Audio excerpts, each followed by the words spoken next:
ક્ષત્રિય સમાજ દ્વારા પરસોત્તમ રૂપાલાના વિરોધનો આખો મામલો, જેમાં ભાજપના ક્ષત્રિય અગ્રણીઓ ક્ષત્રિય સમાજના સંતના શરણે પહોંચી ગયા છે।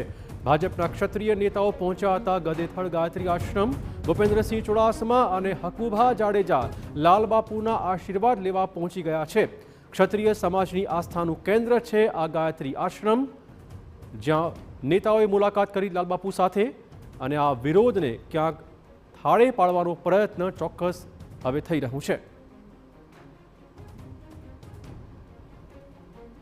તો આ જોઈ શકો છો ફોટોગ્રાફ, જેમાં બે દિગ્ગજ નેતાઓ ક્ષત્રિય આગેવાનો એ સંતને મળતા દેખાઈ રહ્યા છે, અને વહેલામાં વહેલી તકે આખો આજે રૂપાલા સામેનો વિરોધનો વંટોળ છે તેનો અંત આણવા માટે પ્રયત્ન શરૂ કરાયા છે। બધું વાત કરવા જોડાશે અમારા સંવાદદાતા મોહિત। કેટલી મહત્વપૂર્ણ છે આ મુલાકાત?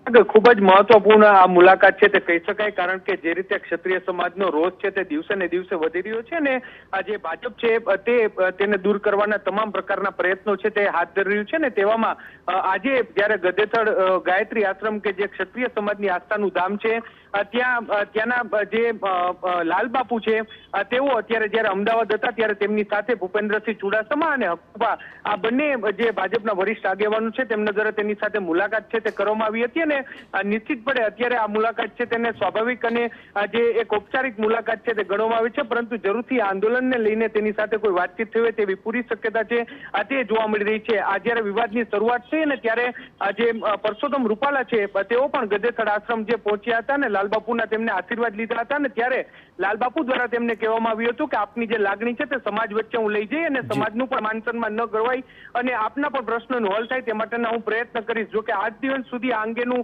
કોઈ પણ પ્રકારનું જે સમાધાન છે તે સામે આવ્યું નથી, ને એટલામાં હવે ક્ષત્રિય આગેવાનો છે તે લાલબાપુને મળવા માટે પહોંચે છે, જે ખૂબ જ સૂચક વાત છે। ધન્યવાદ મોહિત તમામ જાણકારી બદલ।